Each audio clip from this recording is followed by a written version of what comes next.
The castle sleeps beneath a fog the Loire refuses to lift. Its grey towers still bear their scars, relics of an age when war and faith spoke the same language. Within these stones, a French knight, once a companion of Joan of Arc, is said to have fallen into the abyss. A man crowned with glory, admired by kings, respected by bishops, Gilles de Rais. They say he wore his armor like a shrine. In the 1420s, his name embodied divine victory. Paris sang of his courage. Reims blessed his faith. Yet the duchy's archives hum a darker tune. Muffled screams behind the walls of Machecoul, children vanished without burial, priests preaching discretion. Approach. Listen. A parchment sealed with scarlet wax mentions disappearances. Several young boys, of modest birth, invited to serve the Lord and never seen again. Witnesses speak of forbidden chambers, strange smells, prayers whispered in a language long dead. One swears he saw an 8-pointed star carved into the floor, an ancient mark linked to forbidden cults of 14th-century Provence. In the courtroom years later, a monk noted, "The spirit of the demon Astaroth was invoked to obtain riches and revelation." These words are not the fruit of fiction, they appear, word for word, in the 1440 trial records. The crowd in Nantes could hardly believe its ears, a knight of God dragged before the heretic's bench, a nobleman accused of trading his soul for the secret of alchemical gold. Testimonies followed one another. Servants described nocturnal rituals, invocations under orders of absolute silence. He allegedly raised an altar using liturgical objects stolen from nearby chapels, a black candle, blood poured into a cup, a trembling voice begging counsel from the one who reigns west of the stars. The name whispered that night, according to 3 witnesses, was Astaroth. Some historians see in this the trace of a fabricated legend embellished by the Inquisition. Others focus on symbols, coded letters in the seized grimoires. One of them, preserved in the Vatican, speaks of the Pact of the Liberal Arts, a Spanish manuscript describing a demon who grants scientific and political knowledge, demanding a tribute of innocent flesh. Before the court, Gilles denied nothing. He spoke at length about pride and curiosity, a thirst for forbidden knowledge. His voice, witnesses said, barely trembled. He confessed an obsession with the lost glory of Babel and the promise of fallen angels. Europe at that time emerged from a century of war. Lands lay in ruin, the people starved. Alchemy seemed to offer salvation, the chance to turn lead into gold, to purify matter as one purifies the soul. But within Gilles, that dream swelled into madness.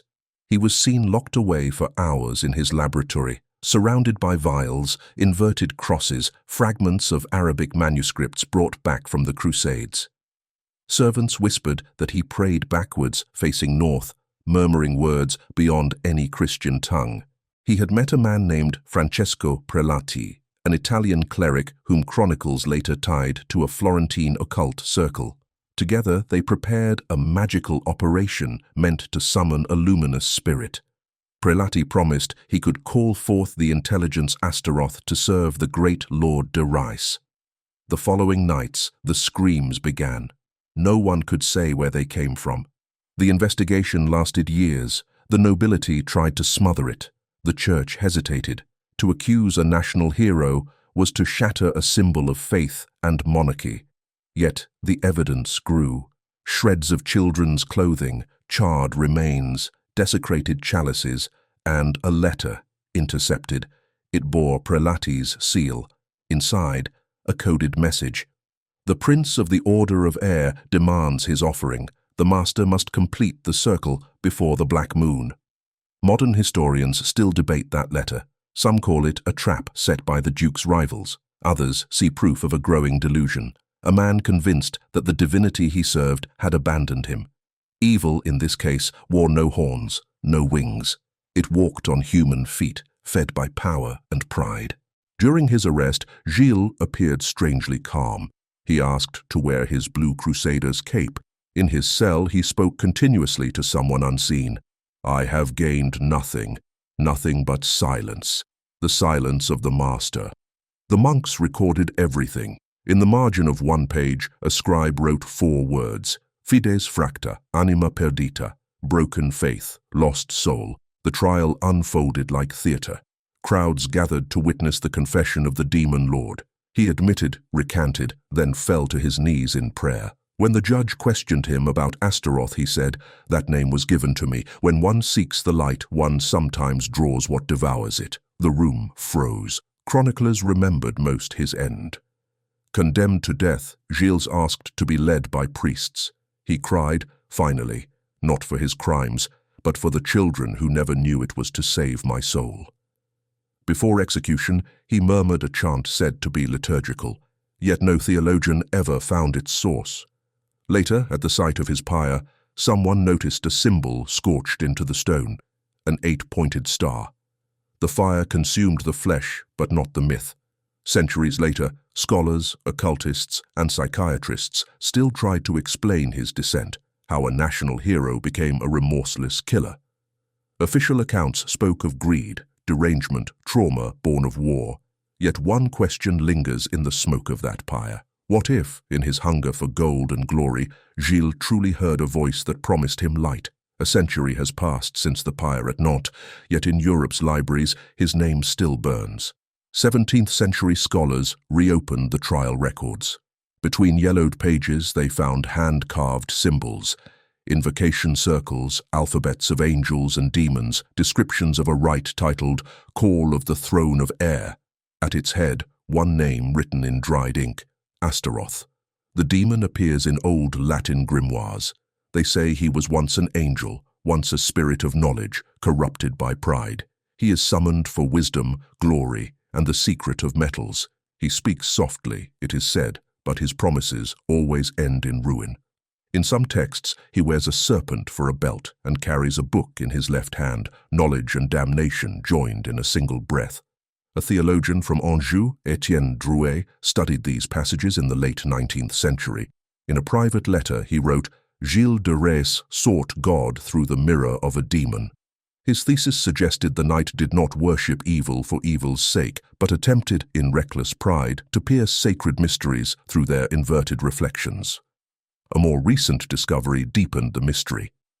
In 1992, during restoration at the Château de Tiffauges, workers found behind a wall a scrap of parchment sealed in an iron box. The handwriting matched that of a cleric from Gilles' household. The text spoke of a voice of burning air rising from a copper mirror. No explicit conjuration, only coded lines. The prince answered in the form of breath. He promised gold through the flesh. Historians remain divided, the ravings of a frightened scribe, or evidence of a ritual the church tried to erase.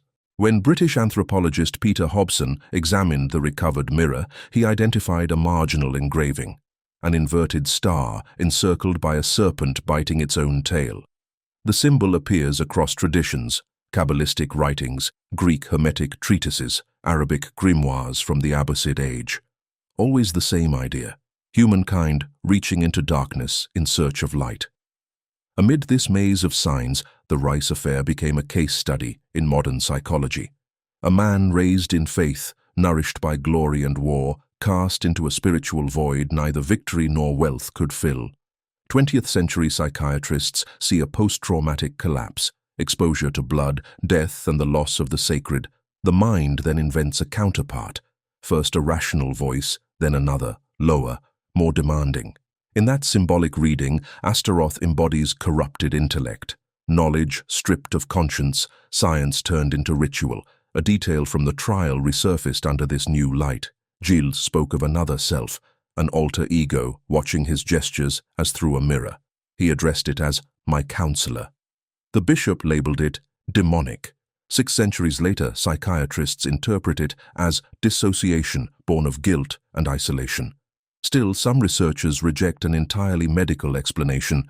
They remind us that medieval Europe swam in mystical dread, fear of hell, fascination with fallen angels, belief in the transformation of matter. Nobles sought ways to escape the crumbling feudal world. Alchemy and ceremonial magic offered that illusion. A fragile blend of science and prayer where every circle traced on the ground became an act of reversed faith. At Tifoges, within the underground laboratory, some symbols chiseled into stone match no known manual: interlocked rings, broken stars, a serpent with 3 heads. Monastic exorcists saw the mark of a demonic trinity. Modern archaeologists describe something else: a private language, perhaps invented to give order to his delirium. Either way, the castle stands as a mausoleum of contradictions: faith and blasphemy, beauty and ruin, prayer and scream. A 15th-century manuscript preserved in the French National Library records a ritual attributed to prelaty. It describes a vow pronounced at the 6th hour facing the western wind, a circle of air and salt meant to draw the spirit of the winds, bearer of science and pride. In medieval Christian demonology, that office belongs precisely to Astaroth, lord of forbidden knowledge. The resemblance unsettles the scholars. Some argue Gilles twisted these alchemical formulas into justification for his crimes. Others discern a darker symmetry.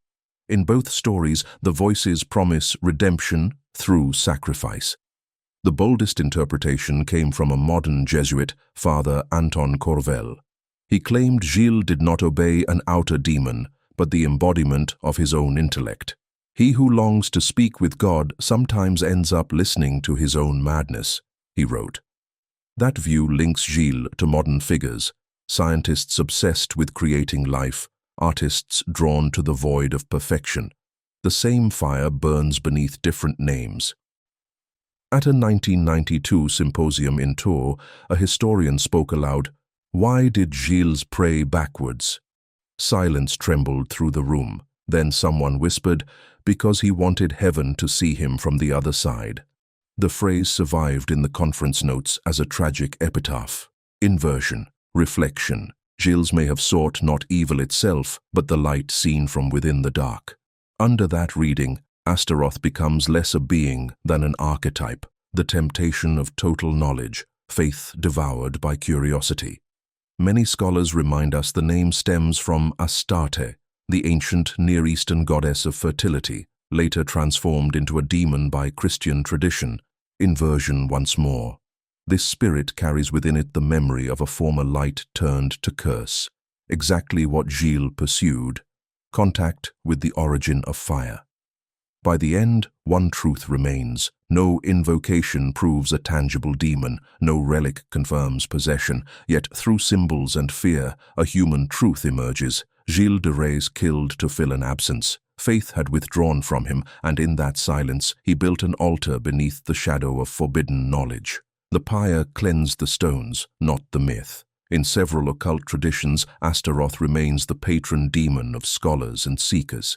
His name still drifts in the margins of modern treatises, etched on talismans, written in the dust of abandoned laboratories. And somewhere, in another century, another mind bends over a grimoire. Another killer will soon hear a voice older than the gods.